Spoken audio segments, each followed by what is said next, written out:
Robert Carvé s'essuya les mains avec un chiffon. L'odeur familière d'huile moteur et d'air salin se mêlait à ses narines. Un vendredi après-midi à la marina signifiait que les guerriers du week-end reviendraient le lundi avec des hélices cassées et des moteurs calcinés. Ils s'étaient forgé une réputation en réparant ce que d'autres cassaient, transformant leur désastre du week-end en revenus réguliers. Le soleil de l'après-midi filtrait à travers les portes ouvertes de son atelier, illuminant des mosses de poussière qui dansaient au-dessus des pièces de moteur éparses. 3 moteurs hors bord étaient à divers stades de réparation, leurs entrailles exposées telles des autopsies mécaniques. Robert avait été enfoncé du coude dans un bloc moteur grippé lorsque le carillon distinctif de sa porte d'entrée a brisé le bourdonnement régulier de son compresseur d'air.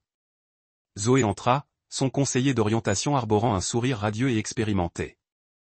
John bondissait derrière elle, son sac à dos toujours en bandoulière, ses baskets grinçant sur le sol en béton.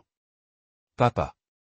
John courut vers lui, enroulant ses bras fins autour de la taille de Robert. Maman dit, on va à la plage ce week-end.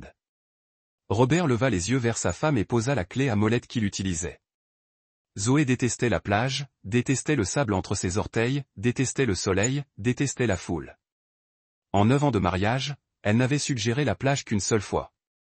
Elle supportait à peine leurs voyages annuels à Myrtle Beach, passant le plus clair de son temps sous des parasols, à lire des livres et à consulter son téléphone. C'est vrai, Robert s'essuya les mains plus soigneusement, trouvant le temps d'étudier son expression. Qu'est-ce qui avait provoqué cela? Le sourire de Zoé ne faiblissait pas, mais son regard se posa brièvement sur la pile de courriers sur son établi. John a tellement travaillé à l'école. Je pensais qu'il méritait une récompense. Elle ébouriffa les cheveux de leur fils avec des mouvements qui semblaient forcés. De plus, nous n'avons pas passé assez de temps en famille ces derniers temps. Les mots semblaient répétés, comme un dialogue qu'elle avait répété devant un miroir. Robert étudia son visage, cherchant des indices sur la légère tension autour de ses yeux lorsqu'elle mentait, la façon dont sa main gauche tapait sur sa jambe lorsqu'elle était nerveuse. 20 ans dans la marine lui avaient appris à décrypter les gens, à repérer les micro-expressions révélatrices de véritables intentions. Quelque chose clochait, c'est sûr. Depuis quand organises-tu des voyages spontanés, demanda Robert, d'un ton léger pour John. Je peux être spontané. La défensive de Zoé transparaissait malgré sa tentative de conversation informelle. Tu te souviens, l'été dernier, quand j'ai suggéré de camper. Tu as dit qu'il te fallait 2 semaines de préavis pour faire tes bagages correctement. John rigola. Maman a apporté 3 valises pour une nuit. C'était différent, dit rapidement Zoé. C'est juste une excursion d'une journée. Prends des sandwichs. Prends les affaires de plage. On peut aller à l'île de la Chasse? John sautilla sur la pointe des pieds. S'il te plaît. Je veux te montrer le phare. Bien sûr, mon pote. Robert continuait d'observer Zoé. À quoi pensais-tu? À demain matin. J'ai déjà préparé la glacière et le sac de plage. Elle jeta un coup d'œil à sa boutique, le nez légèrement plissé. Tu devrais probablement prendre une douche avant. John rigola. Papa sent toujours le bateau. Les bateaux te permettent de jouer à des jeux vidéo, dit Robert en chatouillant les côtes de son fils. John poussa un cri aigu et s'enfuit. Ce soir-là, Robert trouva Zoé en train de préparer des affaires de plage dans la cuisine. Elle avait tout étalé sur le plan de travail en granit, serviettes, snacks, boissons et une collection de bouteilles qu'il ne connaissait pas. L'agencement ressemblait plus à une préparation pour une opération militaire qu'à une journée à la plage en famille. Une nouvelle crème solaire. Il prit un des tubes. L'étiquette était imprimée dans ce qui semblait être de l'allemand, avec un petit texte en anglais en dessous. Le nom de la marque ne lui disait rien. Pas un de ces standards de pharmacie qu'ils utilisaient depuis des années. Je l'avais commandé en ligne. Censé être bien meilleur que les produits de pharmacie. Zoé lui prit le flacon des mains d'un geste nerveux et rapide. Formule européenne. Protection plus efficace. Robert fronça les sourcils, retournant le flacon pour lire la liste des ingrédients. Les noms étaient de longs composés chimiques qu'il ne pouvait prononcer. Nous avons toujours utilisé la même marque. Ça nous convient. C'est mieux pour les peaux sensibles. John brûle si facilement. Elle referma le flacon et le laissa tomber dans le sac de plage d'un air délibérément définitif. Croyez-moi, j'ai fait des recherches approfondies. Où le trouver? Site web spécialisé dans les soins de la peau. Les avis étaient excellents. Zoé commença à plier les serviettes d'un geste vif et précis. Parfois, il faut payer plus cher pour la qualité. Robert prit un autre flacon sur le comptoir. Celui-ci avait un étiquetage différent. Une marque américaine standard, reconnut-il. À quoi sert-il? C'est le mien. Un indice de protection différent. Zoé le lui arracha avant même d'avoir pu lire l'étiquette. J'ai des besoins de peau différents de vous et de John. Depuis quand? Depuis toujours. Vous n'y avez simplement jamais prêté attention. L'accusation planait entre eux. Robert avait passé suffisamment d'années en territoire hostile pour savoir quand quelqu'un détournait la question, changeait de sujet pour éviter les questions gênantes. Mais c'était sa femme, pas une combattante ennemie. Il se força à reculer. D'accord, dit-il. Tu Y connais mieux en soin de la peau que moi. Le lendemain matin, l'aube était claire et chaude. John bavardait avec enthousiasme depuis la banquette arrière tandis qu'il roulait vers un Tin Island. Robert croisa le regard de Zoé dans le rétroviseur. Elle regardait par la fenêtre, les doigts tambourinant sur sa jambe.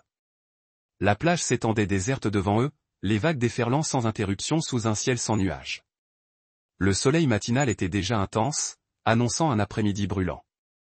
John commença aussitôt à construire une forteresse de sable tandis que Robert installait leurs parasols et leurs chaises, routine habituelle des journées familiales à la plage. Le sable était parfait, ni trop grossier, ni trop fin. John avait choisi un endroit juste après la ligne de marée haute, où le sable était suffisamment humide pour garder sa forme, mais suffisamment sec pour être travaillé. Robert observait la concentration de son fils tandis que de petites mains façonnaient mur et tour avec le dévouement d'un maître architecte. C'est l'heure de la crème solaire, cria Zoé en sortant les bouteilles de son sac de plage avec un enthousiasme théâtral. John grogna mais s'approcha en trottinant, ses mains couvertes de sable laissant des empreintes sur son maillot de bain. Est-ce que je dois? Je viens de commencer mon château. Oui, tu dois. Zoé dévissa l'un des bouchons avec une précision méticuleuse. Le soleil tape déjà fort. Viens par ici. Elle en versa une généreuse quantité dans sa paume, plus que Robert ne l'avait jamais vu utiliser d'un coup. La crème était plus épaisse que leur marque habituelle, avec une légère teinte jaune qui captait la lumière du soleil. Robert la regarda la frotter délicatement sur les bras et les épaules de John, en faisant pénétrer la lotion dans chaque pli et recoin. Ce truc a une odeur bizarre. John fronça le nez, essayant de se dégager. Toutes les crèmes solaires ont une odeur bizarre, dit Zoé en serrant fermement son bras. Retourne-toi. Je dois te protéger. Elle travailla méthodiquement, couvrant chaque centimètre de peau exposée avec une précision quasi clinique. Ses gestes étaient différents de ceux de ses précédentes sorties à la plage. Plus minutieux, plus réfléchis. Elle accorda une attention particulière aux épaules et au cou, zone qui brûlait généralement en premier. Maman, ça suffit, protesta John en continuant de frotter. Je veux être sûr que ce soit bien absorbé. Cette formule est différente de nos anciens produits. Elle versa un peu plus de lotion dans ses mains. Ne bouge pas pour ton visage. Lorsqu'elle eut terminé avec John, elle se tourna vers Robert avec la même concentration intense. À ton tour. Robert tendit le bras. La crème était froide et huileuse sur sa peau, plus lourde que tout ce qu'il avait utilisé auparavant. Les mains de Zoé se déplaçaient avec la même précision clinique qu'avec John, étalant la lotion sur ses épaules et son cou avec un soin inhabituel. C'est différent, dit Robert, essayant de situer cette étrange sensation. Les formules européennes offrent une protection plus concentrée et plus durable. Zoé en déposa une autre généreuse quantité dans sa paume. N'oublie pas ton visage. Elle appliqua la crème sur ses joues et son front, son toucher étant doux mais minutieux. La lotion laissa un léger film sur sa peau qui ne sembla pas être complètement absorbée.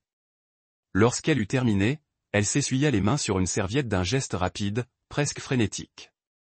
Tu n'utilises pas la même chose, demanda Robert, remarquant la rapidité avec laquelle elle s'était lavé les mains. Le mien a un SPF différent. J'ai un teint différent du tien, aussi. Elle sortit l'autre flacon, une marque américaine standard au packaging familier. Mon dermatologue m'avait recommandé cette formule spécifique pour mon type de peau. Robert la regarda appliquer sa propre crème solaire d'un geste rapide et décontracté. Une fine couche de peau recouvrait ses bras et ses jambes, à peine assez pour laisser une trace de brillance. Le contraste était saisissant. Elle avait passé 10 minutes à les couvrir soigneusement, lui et John, mais moins de 30 secondes sur elle-même. Ils avaient passé la journée à nager et à construire des châteaux de sable. John avait trouvé des coquillages et des dents de requin, tandis que Robert somnolait sous le parasol. Zoé était assise à l'ombre, lisant un livre et consultant son téléphone tandis que le soleil montait. Robert sentait une chaleur lui picoter les épaules. Pas la chaleur habituelle d'une exposition au soleil, mais quelque chose de plus vif, de plus agressif. Il avait passé d'innombrables heures sur des bateaux et à la plage. Il connaissait la différence entre un soleil sain et une brûlure dangereuse. Vu du ciel étoilé, c'était anormal. La sensation s'était intensifiée. Ses bras semblaient irradier de chaleur de l'intérieur. John se plaignait de démangeaisons et de chaleur. Il ajustait constamment sa position sur le sable. « Papa, j'ai une drôle de sensation dans le dos », dit John en se grattant la tête. Robert examina les omoplates de son fils. La peau semblait plus rouge qu'elle n'aurait dû après une si courte exposition, surtout avec une forte application de crème solaire. « Ne te gratte pas, mon pote. On va te mettre à l'ombre. » Ils se dirigèrent vers le parasol, mais la sensation de brûlure continuait de s'intensifier. Le visage de Robert était tendu et gonflé, comme s'il avait reçu des claques à répétition. Ce n'était pas un coup de soleil normal. C'était tout autre chose. « On devrait peut-être rentrer », suggéra Robert. Zoé leva les yeux de son livre, la peau toujours pâle et sans marque. « On vient d'arriver. John brûle. Il a l'air d'aller bien. » Elle jeta un regard dédaigneux à leur fils. Les enfants se plaignent de tout. Mais l'après-midi avançant, même Zoé ne pouvait ignorer les signes évidents. Les épaules de John avaient développé des plaques rouges et irritables qui ressemblaient plus à des brûlures qu'à une exposition au soleil. Les bras et le visage de Robert commençaient à se couvrir d'ampoules. Pendant le trajet, John pleura doucement sur la banquette arrière. « Ça fait mal, papa. »« Je sais, mon pote. On mettra de l'aloe vera dessus en rentrant. » Mais ce soir-là, alors que Robert se tenait devant le miroir de la salle de bain, il sut que ce n'était pas un coup de soleil ordinaire. Des marques rouges couvraient ses épaules et ses bras, comme si quelqu'un l'avait aspergé d'acide. Son visage était à vif et plein de colère, la peau tendue et gonflée. De petites cloques s'étaient formées le long de sa clavicule, remplies d'un liquide clair qui reflétait la lumière de la salle de bain. « Mon Dieu » murmura-t-il en touchant doucement une. C'était comme toucher un charbon ardent. Dot. L'état de John était pire. Le dos et les bras du garçon étaient couverts de cloques remplies de liquide, certaines grosses comme des pièces de 25 cents. Les plus grosses ont commencé à fusionner, créant des plaques de peau abîmées qui ressemblaient à de graves brûlures chimiques. « Maman » cria John d'une voix aiguë et effrayée. « Ça fait vraiment mal. » Zoé apparut dans l'embrasure de la porte, la peau à peine rose malgré une journée passée en plein soleil. « Oh mon Dieu! Vous avez vraiment été brûlé. Ce n'est pas un coup de soleil. » Robert croisa son regard dans le miroir. « Regardez ces cloques. Vous faites peut-être une réaction allergique à la nouvelle crème solaire. Alors pourquoi pas? J'ai utilisé une autre formule. Vous vous souvenez? » Elle tendit la main vers John, l'air inquiet. « Viens, mon chéri. On va te faire prendre un bain frais. » Robert regarda sa femme guider leur fils blessé vers la salle de bain. Ses mouvements étaient efficaces et calmes. Trop calme pour quelqu'un qui voit sa famille en détresse évidente. La première d'une mère. L'instinct devrait être la panique, pas la procédure. Lundi matin, John ne pouvait plus garder sa chemise. Les cloques s'étaient propagées sur sa poitrine. Son dos, certaines aussi grosses que des pièces de monnaie. Les plus graves avaient commencé à suinter un liquide clair qui tachait son pyjama. L'état de Robert s'était également aggravé. Ses bras semblaient avoir été éclaboussés d'acide industriel, la peau irritée sous des plaques de tissus abîmés. « On va aux urgences », dit Robert en regardant John essayer de trouver une position confortable sur la chaise de la cuisine. Zoé se tenait au comptoir, servant du café d'une main ferme. « Tu ne penses pas que tu réagis de manière excessive? C'est juste une vilaine brûlure. Regardez-le. » Robert fit un geste vers John, assis prudemment au bord d'une chaise, incapable de s'appuyer contre quoi que ce soit. « Ce n'est pas normal. Les enfants guérissent vite. Attendez quelques jours.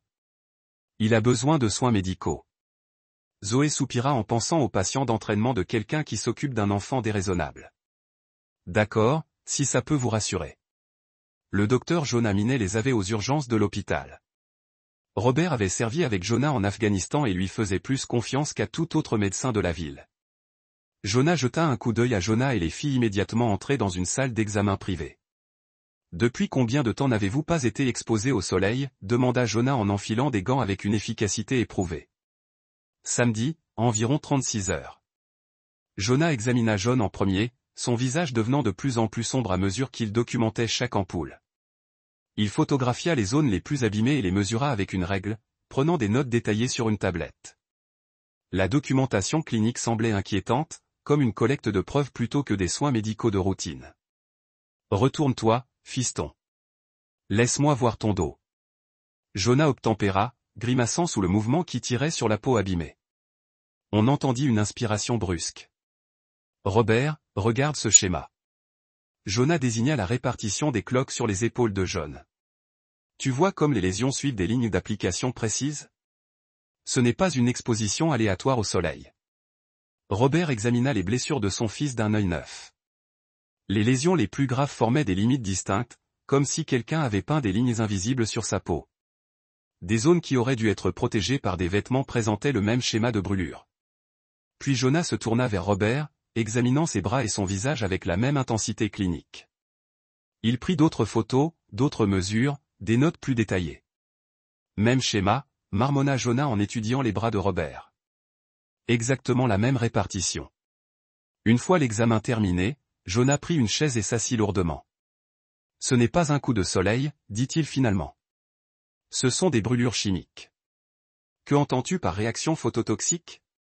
Quelque chose sur ta peau a réagi au UV et a endommagé tes tissus. » La voix de Jonah était ferme mais froide. Les cloques, la profondeur de pénétration, ce sont des dommages chimiques graves. Robert sentit de la glace se former dans son estomac. À quel point ? Jean aura besoin de greffe de peau si ces cloques s'infectent. Toi aussi, peut-être. Jonah se pencha en avant, l'air terriblement sérieux. Les cicatrices seront permanentes. Certaines de ces brûlures descendent jusqu'au derme. Mais c'était juste de la crème solaire, n'est-ce pas ? Jonah sortit sa tablette et montra à Robert une série de photos médicales. J'ai déjà vu des réactions phototoxiques. Exposition à des produits chimiques militaires, accidents industriels. Ce niveau de dommage nécessite des composés spécifiques, des photosensibilisateurs d'origine végétale qui s'activent sous les UV. Robert fixa les images sur l'écran. Brûlure chimique, dommage délibéré. Son esprit refusait d'en comprendre les implications. Que as-tu appliqué sur ta peau avant l'exposition au soleil ? Demanda Jonah. De la crème solaire. Ma femme l'a appliquée. Juste de la crème solaire. Rien d'autre. Une nouvelle marque. Un produit qu'elle avait commandé en ligne. Jonah resta silencieux un long moment, étudiant les notes sur sa tablette. Finalement, il regarda Robert droit dans les yeux avec la même intensité qu'il avait montré lors de leur briefing de déploiement. J'ai une question à te poser, et je veux que tu réfléchisses bien avant de répondre. Robert hocha la tête, la gorge soudain sèche. As-tu des raisons de croire que quelqu'un pourrait te vouloir du mal ? La question le frappa comme un coup de poing. Qu'est-ce que tu racontes ? Je dis que ça a l'air délibéré. La voix de Jonah baissa à peine. Quelqu'un a mélangé des composés photosensibilisants à cette crème solaire. Quelqu'un avec des connaissances en chimie qui comprenait exactement ce qui se passerait sous les UV. C'est dingue, hein ? Jonah se pencha en avant. Qui a appliqué la crème solaire ? Ma femme. A-t-elle utilisé le même produit sur elle-même ? Robert repensa à la plage. Zoé avec son flacon séparé. Formule différente. À peine rose. Alors que John et lui ressemblaient à des brûlés. La façon prudente dont elle avait appliqué leur crème solaire, comparée à la façon désinvolte dont elle s'était couverte. Non, dit-il doucement. Elle a utilisé quelque chose de différent. Jonah hocha la tête d'un air sombre. Robert, en tant qu'ami et médecin, je te le dis, va voir la police. Ce n'était pas un accident. Robert rentra chez lui en silence. Les paroles de Jonah résonnaient dans sa tête. John somnolait sur la banquette arrière, sous médicaments et bandé. Le garçon serait privé d'école pendant au moins une semaine. Zoé l'attendait lorsqu'ils arrivèrent dans l'allée. Elle se précipita pour aider John à sortir de la voiture, tout en inquiétude et en douceur. Qu'a dit le médecin? Brûlure chimique, dit Robert d'un ton neutre. Point. Le visage de Zoé se décomposa. Oh non, à cause de sa crème solaire, apparemment. Je n'arrive pas à y croire. Ses critiques en ligne étaient tellement bonnes. Elle a aidé John à démolir la maison. J'appelle l'entreprise demain. C'est inacceptable. Robert les suivit à l'intérieur, observant le jeu de sa femme. Si elle jouait la comédie, elle était douée. Mais son entraînement dans la marine lui avait appris à se fier à son instinct, et son instinct lui lançait des avertissements. Ce soir-là, pendant que Zoé aidait John à prendre un bain, Robert alla au garage. Il trouva le sac de plage exactement là où elle l'avait laissé. Des serviettes encore pleines de sable. Des bouteilles d'eau vide éparpillées au fond. Le tube de crème solaire était là aussi, à moitié vide. Robert le tint à la lumière. La crème à l'intérieur s'était légèrement séparée, créant de fines couches de couleurs différentes. Il photographia le flacon sous tous les angles, puis le scella dans un sac plastique. Les serviettes contaminées furent placées dans un autre sac. Le sac de plage lui-même fut placé dans un troisième. Que faites-vous? Robert se retourna. Zoé se tenait dans l'embrasure du garage, les bras croisés, préservant des preuves. Des preuves de quoi? De brûlure chimique. Zoé sur notre fils. Robert scella le dernier sac. Quelqu'un va tester ce truc. Tu es paranoïaque. Vraiment? Il la regarda droit dans les yeux. Montre-moi le flacon que tu as utilisé. Quoi? Ta crème solaire. La formule différente. Montre-moi.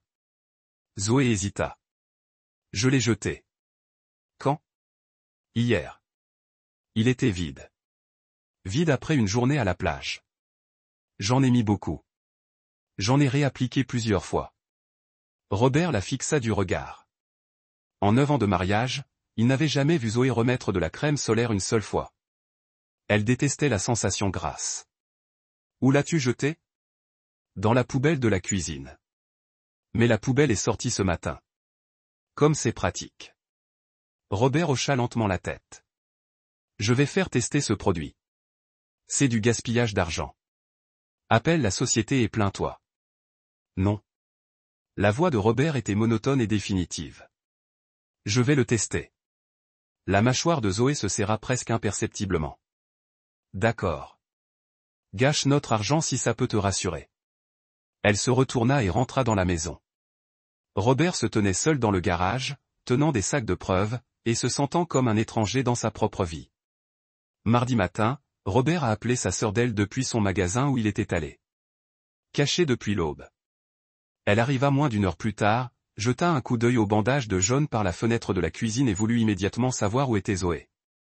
Réunion d'urgence du corps enseignant à propos des coupes budgétaires. Robert versa du café, les mains légèrement tremblantes d'épuisement et de médicaments. D'elle, j'ai une question à te poser. Zut. Zoé Tatéel semblait différente ces derniers temps, plus distante, agissant bizarrement. D'elle renifla, s'installant sur une chaise de cuisine avec la présence ferme de quelqu'un qui n'avait jamais mâché ses mots. Elle m'a toujours semblé différente. La question est, pourquoi demandes-tu enfin? Robert lui raconta l'excursion à la plage, les brûlures, les soupçons de Jonah. D'elle écouta sans l'interrompre, son visage s'assombrissant à chaque détail. Sa main de boulangère, forte d'années passées à pétrir la pâte et à soulever de lourds équipements, se serrait en poing sur la table. Cette sorcière venimeuse, dit-elle finalement. On ne sait pas. On ne sait rien. Je te le dis depuis des années, quelque chose n'allait pas chez elle. D'elle se leva et arpenta la cuisine avec une fureur à peine contenue. Tu te souviens de Noël, quand elle t'a servi cette salade de fruits de mer par accident. Tu as eu une urticaire si intense qu'on a cru que tu aurais besoin d'une ambulance. Je suis allergique aux crustacés. Elle a oublié. Elle a oublié mon cul.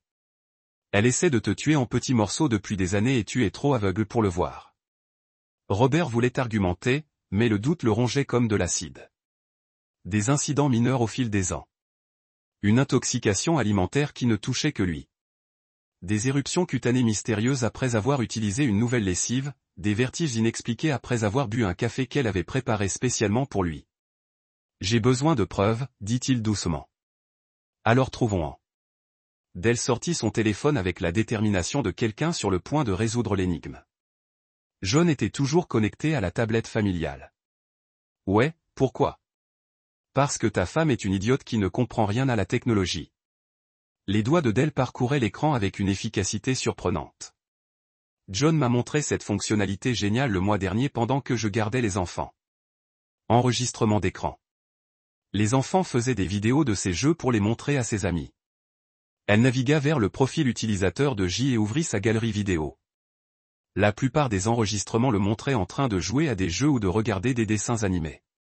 Ses commentaires enthousiastes servaient de fond sonore aux aventures animées. Mais là, enfoui au milieu de dizaines de vidéos innocentes, se trouvait un enregistrement de 20 minutes datant d'il y a 2 semaines. Bingo, chuchota Dell. La vidéo montrait l'écran d'accueil de la tablette, puis basculait vers une application de messagerie que Robert ne reconnaissait pas.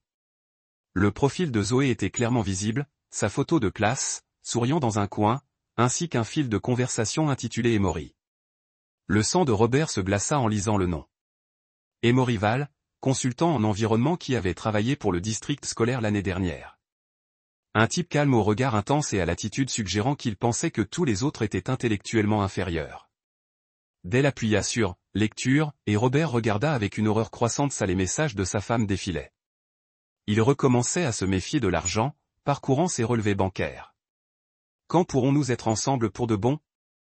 J'en ai assez de me faufiler. Je ne peux plus continuer à faire semblant de l'aimer. Ça me rend malade. Les réponses d'Emery étaient tout aussi accablantes. Bientôt. Une fois qu'il ne sera plus là, nous pourrons avoir tout ce que nous voulons. John ne se souviendra plus de la douleur dans quelques années. Les enfants sont résilients. Tu seras libre de vivre ta vraie vie au lieu de cette prison de banlieue. La conversation se poursuivit pendant des pages, des discussions sur la planification financière, des détails sur les polices d'assurance, des références aux revenus professionnels de Robert et des informations bancaires détaillées auxquelles Zoé n'aurait pas dû avoir accès. Continue à regarder, dit Dell d'un ton sombre. Ça empire. Des messages plus récents sont apparus. Datés de quelques jours seulement avant le voyage à la plage. J'ai trouvé la solution parfaite. Propre et accidentelle. Tu es sûr que ça marchera? Et si quelqu'un se méfie? Crois-moi. Des composés activés par les UV. Il pensera à un grave coup de soleil jusqu'à ce que les dommages soient irréversibles. Et John? Je ne le veux pas sérieusement. Blessure. Dommage collatéral. Désolé, mais il est jeune. Il guérira. Et tu auras la garde complète après le départ de Robert. Comment l'appliquer sans m'en mettre sur moi? Porteur des gants. Utiliser un produit différent pour soi. Assure-toi de tout documenter comme une journée à la plage en famille pour l'enquête d'assurance ultérieure. Les poings de Robert se serrèrent comme s'ils avaient écrasé de l'acier. Sa femme, la mère de son enfant, les avait délibérément empoisonnés tous les deux dans le cadre d'un complot meurtrier élaboré. Il y a plus, dit Dell doucement, la voix tendue par une rage contenue. Elle passa à une autre application que Robert ne reconnaissait pas relevé bancaire, relevé financier. Zoé transmettait les informations professionnelles de Robert à une adresse email externe depuis des mois. Les relevés de cartes de crédit indiquaient des dettes colossales. Il ne savait rien des sites de jeux d'argent en ligne, des achats de luxe, des avances de fonds totalisant près de 50 000 $. Elle te saigne à blanc, dit Dell. Et comme si cela ne suffisait pas, elle décida de toucher son assurance vie. Robert fixa l'écran jusqu'à ce que ses yeux brûlent. Combien de temps? Les messages concernant une liaison remontent à 8 mois. Mais les problèmes d'argent. Dell a parcouru d'autres documents financiers. Ça remonte à au moins 2 ans. 8 mois. La voix de Robert était creuse. Elle prépare mon meurtre depuis 8 mois. Dell lui saisit les épaules avec des mains qui sentaient la farine et l'extrait de vanille. Robert, regarde-moi. Ce n'est pas ta faute. Je l'ai épousée. Je lui ai fait confiance. Je l'ai laissé approcher de mon fils. Tu l'aimais. Ce n'est pas un crime. La voix de Dell était féroce, pleine de colère protectrice. Mais ce qu'elle a fait, ce sont des crimes multiples qui pourraient la condamner à la prison à vie. Robert hocha lentement la tête. Le choc s'estompait, remplacé par quelque chose de plus froid et de plus dur que tout ce qu'il avait ressenti depuis ses années de combat. Ce n'était pas du chagrin. C'était une planification tactique. J'ai besoin de copies de tout ce qu'il y avait déjà. Le téléphone de Del sonna tandis que les fichiers étaient téléchargés sur le cloud. Et maintenant? J'ai la preuve qu'elle a essayé de nous tuer. Une preuve réelle qui tiendra devant le tribunal. Robert a passé l'après-midi de mardi à téléphoner. D'abord à un toxicologue privé de Charleston spécialisé en analyse médico-légale, puis à un avocat qui traitait les affaires criminelles. Enfin, à Jonah. La crème solaire devrait suffire pour les tests préliminaires, expliqua le toxicologue au téléphone. Si nous trouvons des composés étrangers, nous pourrons les identifier et déterminer les concentrations. Combien de temps? 72 heures pour une analyse de base. Plus longtemps pour une analyse détaillée. Faites-le. L'avocat fut tout aussi direct. Ne la confrontez pas. Ne changez pas de comportement. Comportez-vous normalement pendant que nous montons le dossier. Et mon fils? Documentez tout, photos, dossiers médicaux, déclarations de témoins, et assurez-le en sécurité. Robert raccrocha, se sentant un peu plus maître de lui. Pour la première fois depuis samedi, il avait un plan. Ce soir-là, Zoé rentra avec des fleurs et des plats à emporter de son restaurant préféré. « Je pensais que tu n'aurais pas envie de cuisiner, » dit-elle en déballant des boîtes de barbecue et de salade de choux. « Merci. » Robert accepta le geste avec un sourire qui ressemblait à du verre brisé. « Comment va John? » « Mieux. Jonah dit que les ampoules devraient commencer à cicatriser dans quelques jours. Dieu merci. » Zoé lui toucha doucement le bras. « Je me sens tellement coupable pour cette crème solaire. » « Ce n'est pas ta faute. Tu ne pouvais pas savoir. » Pourtant, elle serra fort sa main. « J'aurais dû faire plus de recherches. » Robert croisa son regard et ne vit que de l'inquiétude et de l'amour. Soit elle était une sociopathe, soit une actrice digne d'un Oscar. « Avez-vous appelé l'entreprise » demanda-t-il. « Dès ce matin. » Ils se sont excusés. Ils ont proposé un remboursement complet et une indemnisation pour les frais médicaux. C'est bien. Ils ont également dit qu'ils enquêteraient sur le numéro de l'eau. Apparemment, il y a eu une contamination pendant le transport. Doux. Très doux. Robert hocha la tête et se mit à manger son barbecue. John sera ravi de l'argent. Il voulait ce nouveau télescope. Bien sûr, ce qu'il veut. Ils dînèrent comme une famille normale. Zoé aida John à faire ses devoirs pendant que Robert nettoyait la cuisine. Elle les embrassa tous les deux et se coucha tôt, prétextant une fatigue due à l'inquiétude. Robert attendit que sa respiration se stabilise, puis se glissa au garage. Il avait du travail. Le toxicologue a appelé jeudi matin avec les résultats préliminaires. Vous avez affaire à un cocktail de photosensibilisants d'origine végétale. Il a dit que la bégapine et les suralines étaient présentes à des concentrations suffisamment élevées pour causer de graves problèmes de santé. Réaction phototoxique. En anglais, quelqu'un a mélangé des composés de certaines plantes à cette crème solaire. Exposés au UV, ils deviennent essentiellement des armes chimiques. Robert se sentit mal. Des armes. Ce type de sabotage a été utilisé dans le terrorisme agricole. Pulvérisez-le sur les cultures. Attendez le beau temps. Regardez tout brûler. La voix de l'homme était grave. L'utiliser sur la peau humaine témoigne d'une intention sérieuse de nuire. Quelqu'un aurait-il pu créer ce mélange accidentellement? Absolument pas. Ces composés ne sont pas présents naturellement dans les ingrédients des crèmes solaires. Quelqu'un les a extraits délibérément et les a ajoutés dans des proportions précises. Quelle précision! Suffisamment précis pour provoquer de graves brûlures sans mort immédiate. C'était calculé pour torturer, pas pour tuer rapidement. Robert ferma les yeux. Pouvez-vous prouver tout cela au tribunal? Sans aucun doute, j'aurai une analyse détaillée et la documentation de la chaîne de possession prête d'ici demain. Cet après-midi-là, Jonah a appelé avec d'autres preuves. J'ai fait des recherches sur les composés phototoxiques, a-t-il dit. Ce que j'ai trouvé n'est pas beau à voir. Dites-moi que les substances contenues dans cette crème solaire peuvent causer des lésions cutanées permanentes, augmenter le risque de cancer et provoquer des traumatismes psychologiques dus à la douleur. Chez les enfants, cela peut retarder la croissance et entraîner des problèmes de développement. Bon sang, ce n'est pas tout. Les niveaux de concentration suggèrent que celui qui a fait ça a des connaissances en chimie. Ce n'était pas un mélange aléatoire. C'était une formulation précise. Robert pensa à Emory Veil, consultant en environnement. Un scientifique de l'environnement pourrait-il créer ce mélange? Absolument. Surtout quelqu'un qui connaît les toxines végétales et la photochimie. Un autre élément s'est mis en place. Robert remercia Jonah et raccrocha. Vendredi soir, Robert se préparait à la confrontation. Il avait emprunté une caméra piéton à un ami soucieux de la sécurité, déguisé en casquette de baseball avec une minuscule lentille dissimulée dans le billet. Dell se tenait à sa boulangerie, prête à appeler la police si nécessaire. John dormait chez son meilleur ami, à l'abri de ce qui allait se passer. Zoé était dans le salon, corrigeant des copies et regardant la télévision.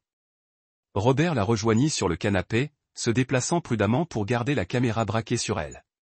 « Zoé, j'ai une question à te poser. » Elle leva les yeux de son travail. « Bien sûr. » Robert inspira. Profondément. Son jeu était suffisamment vulnérable pour la rassurer. Assez direct pour obtenir des aveux. « As-tu essayé de tuer? » « Moi ?» Les papiers lui ont glissé des mains. « Quoi? La crème solaire? Les brûlures. Tu essayais de me tuer, Robert? Tu me fais peur. » Bien sûr que non. Alors pourquoi John et moi sommes couverts de brûlures chimiques alors que tu n'as pas de marque sur toi?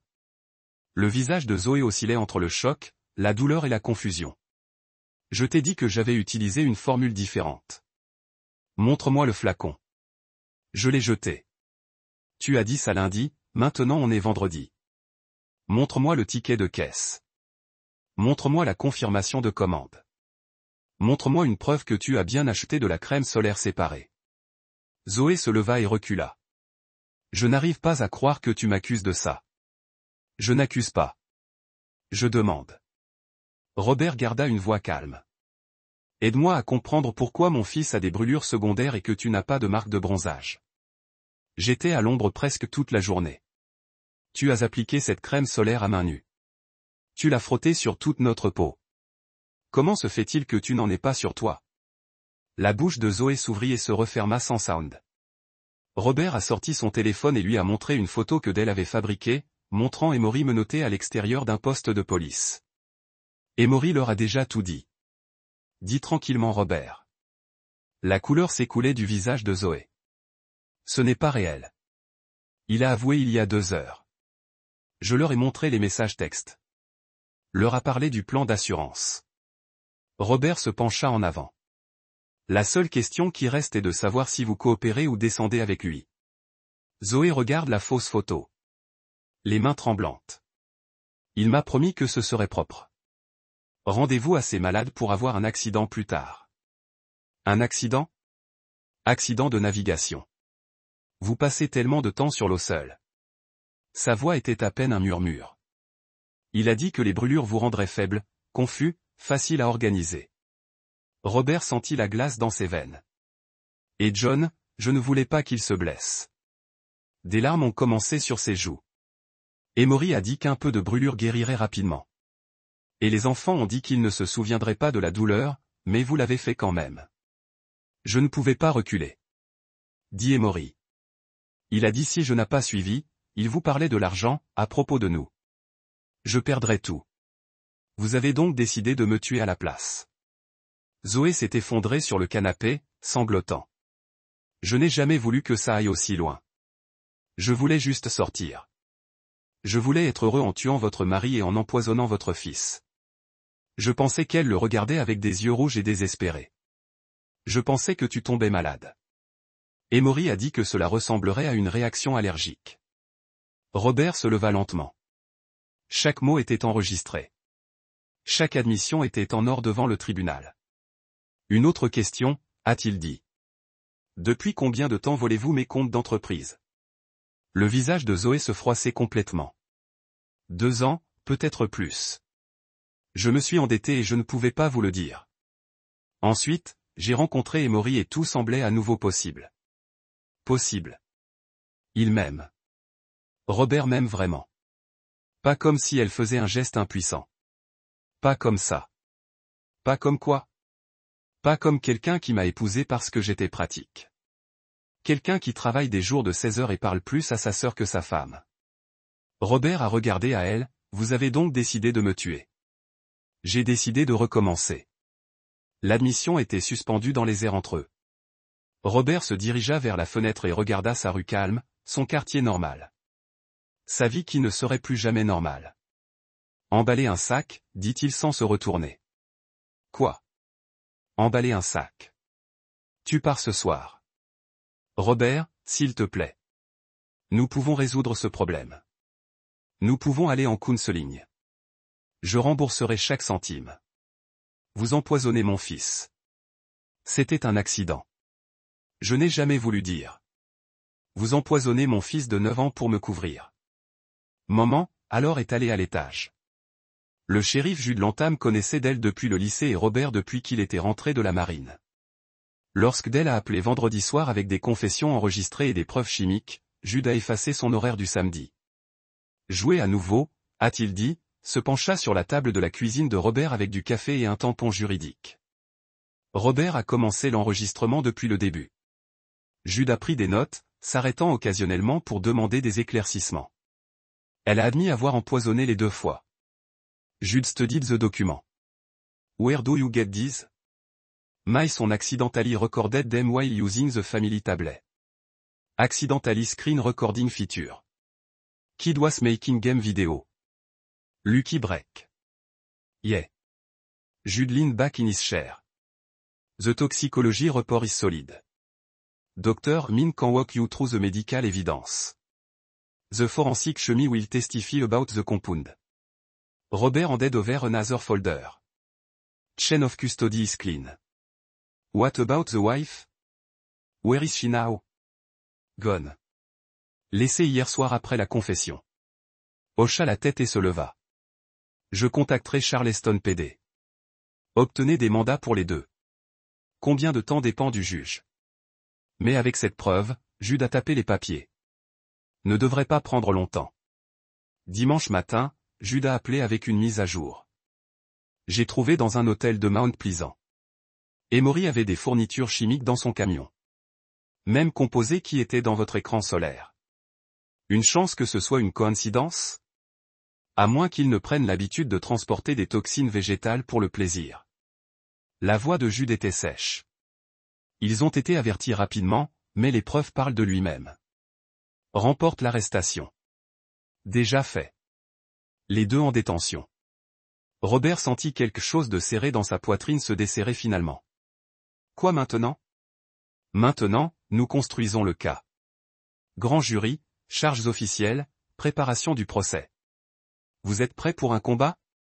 Robert pensa au bandage de Gilles et Clock qui laisserait des cicatrices permanentes. Je suis prêt. Le procès a commencé 6 mois plus tard devant le tribunal du comté de Buffer. L'accusation a présenté méthodiquement leur cas. Dossier financier, message texte, analyse chimique, témoignage médical. Zoé avait embauché un avocat cher de Colombie qui a immédiatement attaqué le personnage de Robert. Mesdames et messieurs, l'avocat de la défense a déclaré dans sa déclaration d'ouverture, il s'agit d'un cas sur un mari contrôlant qui a découvert l'affaire de sa femme et a décidé de détruire sa vie par dépit. L'avocat a peint Robert comme un bourreau de travail émotionnel qui a conduit sa femme dans les bras d'un autre homme. Il a suggéré que l'incident de la crème solaire était un accident tragique détruit par un ex-mari. Vindicatif. Monsieur Carvey affirme que sa femme a tenté de l'assassiner avec un écran solaire, a déclaré l'avocat avec incrédule pratiqué. Pensez à quel point cela semble ridicule. Mais lorsque l'accusation a présenté ses preuves, le récit de la défense s'est effondré. Un médecin mine a témoigné sur la nature spécifique des brûlures, avec des preuves photographiques qui ont fait de plusieurs jurés WSE. Ce ne sont pas des blessures accidentelles, a-t-il dit fermement. Le schéma et la gravité indiquent une exposition délibérée aux composés phototoxiques. Le chimiste médico-légal a expliqué comment la crème solaire contaminée avait été créée. Les niveaux de concentration ont été calculés avec précision. Elle a dit trop peu et il n'y aurait aucun effet. Trop dans la mort serait immédiat. Quelqu'un avec des connaissances en chimie importantes a créé ce mélange. L'avocat d'Emory a tenté de prétendre que son client était innocent, manipulé par une femme désespérée. Mais les SMS entre Emory et Zoé lus à haute voix devant le tribunal ont détruit cette défense. Les composés activés UV provoqueront une douleur maximale avec un danger immédiat minimal, indique le procureur. Parfait pour ce dont nous avons besoin. Et l'enfant? Est venue la réponse de Zoé. Pertes acceptables. Il guérira. La salle d'audience était silencieuse lorsque cet échange a terminé, mais le moment le plus fort de l'accusation est venu quand ils ont joué la confession enregistrée de Robert. Le jury a entendu Zoé admettre avoir empoisonné son mari et son fils. Ils l'ont entendu discuter de l'accident de navigation prévu. Ils l'ont entendu exprimer aucun remords ferroviaire, ne regrette que d'avoir été capturé. Lorsque le contre-interrogatoire a commencé, l'avocat de Zoé a tenté de la peindre en tant que victime d'abus. « Madame Carvey, votre mari contrôlait-il » ? « Oui, dit Zoé tranquillement. »« A-t-il limité votre accès à l'argent » ? « Oui. »« Vous a-t-il isolé des amis et de la famille » ? « Il a travaillé tout le temps. » « Nous n'avons jamais vu personne. » Mais l'accusation a détruit ce récit sur la redirection. « Madame Carvey, votre mari vous a-t-il empêché de travailler » ? « Non. » « Vous a-t-il empêché d'avoir votre propre compte bancaire » ? « Non. » « Connaissait-il vos dettes de jeu » ? Zoé hésita. « Non. » « Savait-il que vous aviez volé près de 50 000 $ à ses comptes d'entreprise » ? Non. « Connaissait-il votre affaire avec Monsieur Veil » ? Non. « Alors, quand vous dites qu'il contrôlait, vous voulez dire qu'il s'attendait à l'honnêteté de sa femme. Objection. Soutenue. Le procureur a changé de tactique. Madame Carvey, lorsque vous avez appliqué l'écran solaire contaminé à votre fils, saviez-vous que cela lui ferait du mal ? J'espérais que ce ne le ferait pas, mais vous le saviez. Oui. Et vous l'avez fait quand même. La voix de Zoé était à peine audible. Oui. Le coup final est venu lorsque John a témoigné. Aujourd'hui âgé de 10 ans, il a décrit la journée de la plage en termes simples et dévastateurs. Maman a mis la lotion sur moi et papa, a-t-il dit, en regardant Petit dans le fauteuil. Elle a vraiment pris soin de tout couvrir. Elle a ensuite utilisé une lotion différente sur elle-même. Avez-vous demandé pourquoi elle a utilisé différentes lotions ? Demanda le procureur doucement. Ouais. Elle a dit que la sienne était spéciale pour son type de peau. Comment vous êtes-vous senti après la plage ? Ça faisait vraiment mal, comme le feu partout. La voix de John était stable mais calme. Je ne pouvais pas porter de chemise pendant 2 semaines. Avez-vous encore des cicatrices ? John hocha la tête et releva sa manche, montrant des marques blanches fanées sur son avant-bras. Lorsque John a regardé à travers la salle d'audience sur sa mère, Zoé est complètement tombée en panne. Pas de la culpabilité, Robert s'est rendu compte, mais de la connaissance qu'elle avait tout perdu et n'avait rien gagné. Le jury a délibéré pendant 3 heures. Sur l'accusation de tentative de meurtre au premier degré, nous jugeons le défendeur coupable. Zoé se balança sur sa chaise alors que le verdict était lu. En cas de complot en vue de commettre un meurtre, nous jugeons le défendeur coupable. Sur l'accusation de mise en danger des enfants, nous jugeons le défendeur coupable. Pour la fraude à l'assurance, nous jugeons le défendeur coupable. Le juge a prévu une condamnation pour la semaine suivante.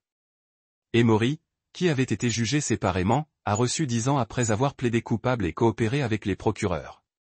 Il a parlé à l'audience de détermination de la peine. Le juge a accordé des déclarations d'impact sur les victimes. Robert se tenait sur le podium et regarda directement son ex-femme. « Vous n'avez pas simplement essayé de me tuer, a-t-il dit. Vous torturez mon fils pour couvrir vos crimes.